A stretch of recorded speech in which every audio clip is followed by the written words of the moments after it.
Hello, everybody, and welcome to our coverage of episode 10 of the Legends of Chima TV series. I want to preface this like I always do by saying the link to the episode is in the description if you want to watch it.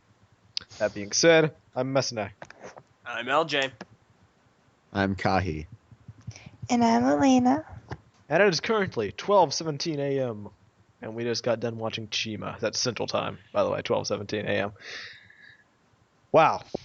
This episode was actually really good, which is nice to say about Chima. I think there's only been one other episode where we walked away saying this is good and not this was okay, this was better than average, this was bad, and that was Attack on Eagle Spire, which was also pretty solid. I thought that one was horrible too, and I didn't really like this one either. So Hey. I'm the only one who has come away with an indifference attitude towards Chima still. Doesn't surprise me. You Well, have an indifferent attitude towards I'm it. still horribly indifferent toward Chima, but this episode is pretty good in comparison to the others. Yeah. It's like one thing I do have to comment on was the wolves making the whole alliance with Crueler because of the pledge. It seems like that was conveyed a little poorly because they were saying that's pretty much one of my only complaints I have. They basically said, okay, well, we have this pledge to Crominus, your father, that we are always gonna help out the crocodiles because he helped us back in the day. So we don't want to betray Kragger by tag teaming with you. However, we'll totally betray him if you promise to destroy the pledge when we help you. Well, yeah, it's kind of like it's a roundabout way of Yeah. getting around to the betraying him. Like, why don't you just betray him and not bother? Like, just be like, we're just gonna betray him now. We're betraying him now so that we can betray him later. Like, why would you? So we have permission to betray him, is what they're trying to say. Yeah, Okay. it didn't really make much sense, but that's minor in comparison. They just needed a reason to set up the wolves as antagonists, and more or less I bought into it. It was just, had there been a longer conversation about the issue, that may have even helped matters, but she literally just said, I have the pledge right here and I'll destroy it. I like how at the end too, like she throws the pledge into the cavern, and the wolf's like, "You're doing the right thing." Like, what? Why would you say that? Like, how does that even make sense? How are you doing the right thing at all? It's not like the wolves even care if it's the right thing to do. They've never. Oh, we shouldn't do this because it's morally wrong. Whoops, sorry guys. You know, Yeah. that's never been like a point of concern for the wolves or the crocodiles, but all of a sudden, no, it's the right thing to do, even though it's clearly not the right thing to do. The wolves have always Anyhow. struck me as being the only tribe in Chima that I could actually buy as antagonists. Never the crocodiles, never anybody else. The ravens to ally with people, but the wolves, they have a nice base. They are not purely evil, but they do sometimes, operate under that other side of things. And I think if given the time to shine, they're far more believable as antagonists than the crocodiles. And after this episode, I think that's where they're going. I think after Crueler betrayed Kragger, the crocodiles are basically going to be allies with everybody else, which is a nice shift from the norm. I don't exactly see them going back to their old plotting and scheming ways, especially now that Kragger knows what Crueler's up to. Well, he doesn't really know about the flower, but for the first time ever, and it was so satisfying, he smacked it away when she tried to use it. That was like a cheer moment. Woohoo! They listened to us and they were like, get that stupid flower out of here right now. Mm. I'm glad they don't rely on that as a plot device anymore. Well, they may still use it That's occasionally good. with other people, but hey. Well, I said before at the beginning of the episode, I was like, you know what? I've always wondered why Crueler never goes up to the lions with the flower and be like, hey, you should just totally give me all that chi. And they're like, oh yeah, chi, whatever. Yeah. Yeah, that should be something tried. So they're controlling your brother and trying to do all this crazy Convoluted stuff, but, conspiracy plots. convoluted stuff. Well, I I think the progression in this episode went nicely as far as individual characters and the plot in general. Although I do have to make a point of saying it seems like this has come out of nowhere. The past episodes, there has been a trend that they have been going upwards in quality, at least most of them, as far as the plot is concerned, but it still always seemed like filler. This was the first episode since Eagle Spire, which, and then I guess with Shadow Wind and the race, that actually felt like part of the main story that had progression. You know what I mean? Yeah. And if there's no precedent for that to happen, then it can seem kind of sudden, which is what it felt to me like. Okay, you go through a bunch of mediocre episodes, and then you get a good one, and then more mediocrity, and then a good one. But I am not complaining. There's a lot of character development. There was a lot of character development. We had the rhinos, got some nice spotlight for once, which was interesting. Dude, I'm actually kind of interested in this because like now Ares, how do you say her name? Ares. Ares is now forced in this uncomfortable position where like she's like, oh, I have to let this guy down easy, but like he's also really kind of useful, and he kind of saved my life too. So, that's like he has to like put him in the friend zone, and kind of also be like, well, he is kind of useful when he's not like completely crazy over me and stuff. It's a good, it's an interesting dynamic. Yeah, I'd like to the see rhinos that have crazy strength and whatnot. But speaking of the rhinos and other obscure tribes like them, the bears got some screen time beyond sleeping. They got to fight. They got to throw honey on the ground and sabotage the race. Speaking of sabotaging the race, Furtivo the fox. Oh, I love this dude. This dude is great. He's like me. Is he? I like him. No, I don't know. Really. Well, like if considering some certain things have happened recently, maybe just a little bit. What did the fox say? He said a bunch of rumors and lies that. Oh man. Got people. But it all worked out. To turn against each other. I like this dude. Is like he's kind of like the ultimate con man. He's going around manipulating everybody, and like he tells stuff to different people that like aren't true, and then they go and make it true. Like that's the trademark of a true con man. Very One nice. thing I have to say is, okay, he lied to everybody, spread rumors, caused them to cheat in the race, and basically caused an uprising. And here's the thing I don't get. It spurred a huge riot that was never resolved. And I'm not sure if it was intended to be resolved or not. Because typically I would just say, oh, they forgot to resolve this. But who knows? This episode was so good, maybe they're planning on utilizing that. Because Laval's father was like, this is a dark day. We're not going to hold another race for a long, long time. And Shadow Wind was just standing there looking awkward with the golden G that he won again. And I don't know. Maybe they're doing that intentionally. Like all the other tribes are now bitter against the Lions because they think they basically rig their races. And some of them may join up with the opposing force to kind of swap out with the crocodiles now that they're probably going to be on the good side, which would make for an interesting shift. All right. Elena, what do you think about the fox and his actions? Oh, I loved the fox and his actions. Yeah. I highly approved of his causing chaos among the Chima dummies. Yep. The Chima dummies. Because they are quite gullible, aren't they? Even the ravens, they disappointed me. Thief's code. Thieves never steal from each other. Oh, so no, a thief stole my thieves book. I guess that's ironic. That's the other thing. In this episode, there were legitimately funny jokes, again, that actually made me laugh. Oh, dude.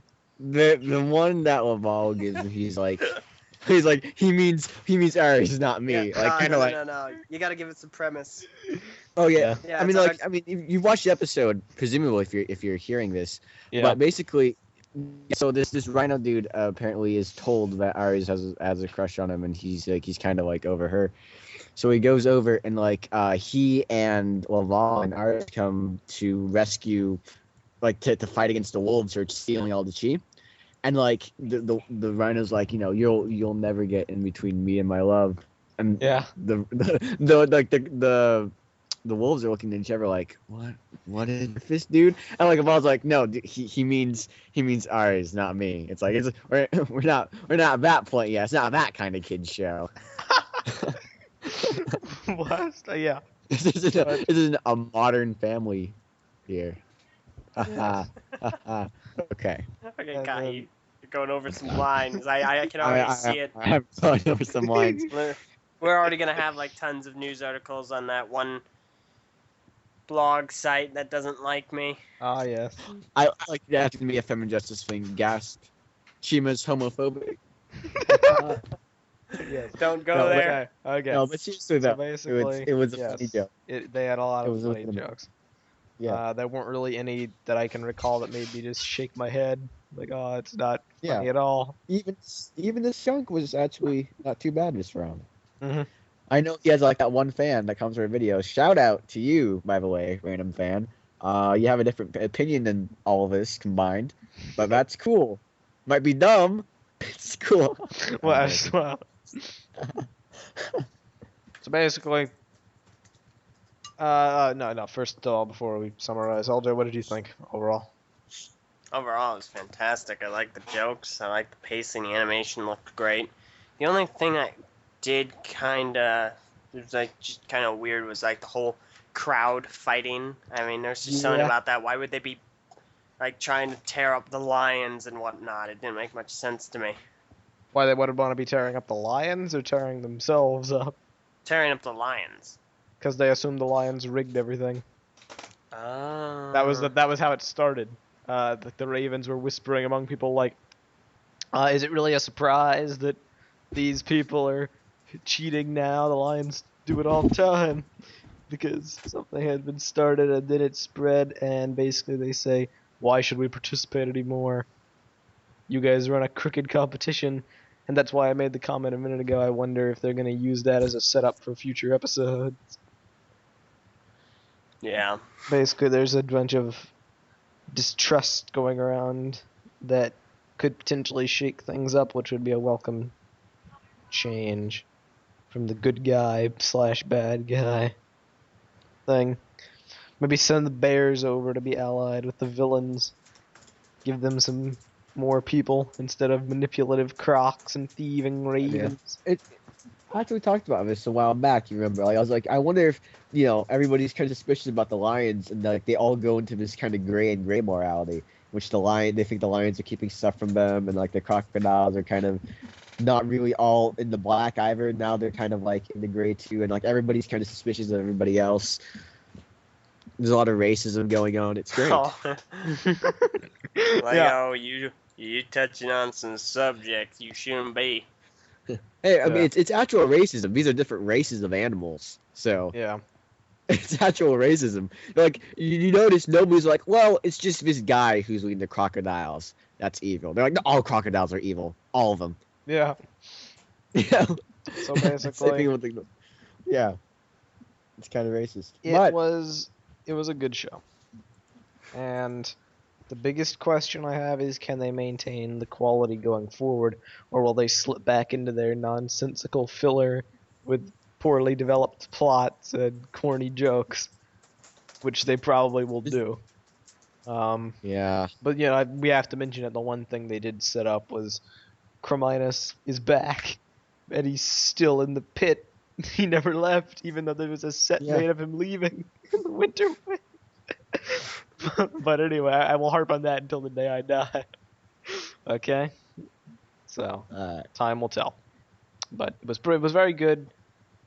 Alina is having internet issues, so she is not here to comment on the episode. But I already know what she'll say. She was saying it was mediocre, hate Chima. Yeah, characters are Yeah. stupid, etc. So want to thank you all for listening. Alright. And But I didn't give my opinions. oh, you Never didn't? mind. I'm sorry. Go. Send it. Go. Send it. Go. Okay, well, real quick, I'm one of those people that like in Chima, I dislike the protagonist so much because I feel that either like Laval, kind of a little meh, or just completely dumb like the rhinos and the bears. So I usually actually kind of root for the villains to win, and the villains did win, and it's That is great. true. And like Cruella, like Cruella. the Vil, Yeah. what's her name? Crueler. Crueler is now like the Azula of the crocodile tribe nation thing. Laugh. And like laugh. But I'm gonna it's great. check if they're voice acted by the same gal.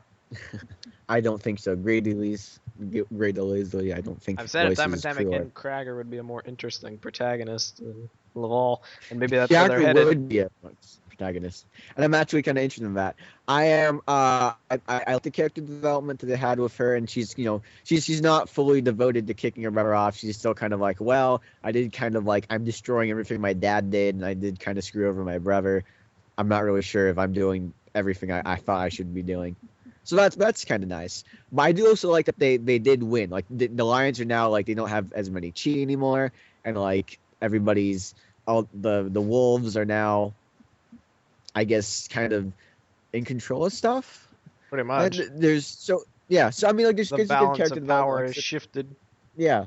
I know. I'm hoping we'll actually see what these dire consequences are if Chima is not balanced. I think I know why this was so good. It just struck me this is the mid-season point. They only commissioned like 20 episodes. This is episode 10. Episode 10, yeah. They might have been like they just said, all right, we just want like a couple episodes, just do normal thing, and they're like, all right, we're commissioning 20 of them, make this good, and like so they're like, we'll just have to write in the next episode. It's mid-season already, I guess extended it. So they wrote this one, and this one's really good. It shakes stuff up, gives some more characters. The Fox character is very good. There's some more development. I'm thinking the Rhino might become a semi-regular character. I'm not sure. I'm hoping like Probably not. she won't like the Eagle might have to We must have a friend-zone romance. him, and then questions of that. Yeah, like and then like have I don't know what the deal is with Laval and her, but they're totally. They're like Alina and LJ at this point. I swear to Matt, And you can throw that in there. Yes. I had to throw it in you're there. deader than. Hey, everybody, hashtag Alina x LJ wedding 2015, okay? No, you don't. No. Comment below. Whatever comment if you've gotten this far in the coverage, comment with that hashtag below. Because we need to make it happen. True believers, okay? Yes. They're our OTP. But so this episode really broke the ground for what I thought Chima could do. It was a very good episode. Episodes like this were what I had wanted when they first announced. Exactly. Yeah, when they first announced it. Mm-hmm. But this is what I was talking about. It's everything I wanted. We shall see what has happened. However, I fully predict there will probably be more filler because they made a 20 episode series. They've got to move things along slowly. But hey, who knows? Shadowwind. Yeah, like him, he's moving along at a snail's pace. He's moving around the snail's pace. We don't no idea what he's. This is like doing. Okay, this has been a theory. People are saying he's either an elephant, which I don't know if I believe that for multiple reasons. But or that he's a rogue lion by the name of Lavertus, which is actually in a 2014 set. He's meant to be like this rogue guy that has like an outland base and no one knows what he is. But that's a leaked set and people are speculating that. But anyway, that's Chima episode 10. What was it called? Foxtrot.